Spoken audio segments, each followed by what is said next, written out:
முள்ளிவாய்க்கால் யுத்தத்தின் போது பட்டப்பகலில் வெட்ட வெளிச்சத்தில் உலகமே வேடிக்கை பார்த்துக் கொண்டிருப்பதை போல இந்திய அரசும் வேடிக்கை பார்த்துக் கொண்டிருக்கிறது அந்த இனப்படுகொலையை. எனவே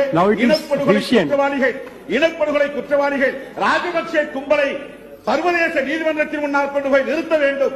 அவர்களுக்கு உரிய தண்டனையை வாங்கித் தர வேண்டும். இந்திய பேரரசு ஒரு மாபெரும் வல்லரசு. இந்திய பேரரசு 1 கோடி மக்கள் தொகை கொண்ட ஒரு சாதாரண சுண்டைக்காய் நாடு. இது இலங்கையை போல 120 மடங்கு மக்கள் தொகையில் பெரிய நாடு இந்திய அரசு.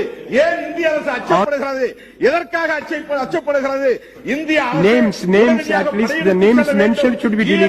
காப்பாற்ற வேண்டும். ராணுவம் இங்கே செய்கிற நில அபகரிப்புகளை தடுத்து நிறுத்த வேண்டும். அவர்கள் கலாச்சாரம் இந்து கோவில்களை எல்லாம் இடித்து தரைமட்டமாக்கி பௌத்த விகாரங்களை எழுப்புகிறார்கள். கலாச்சார அடையாளங்களை சீரழிக்கிறார்கள். யாம் குடியிருந்த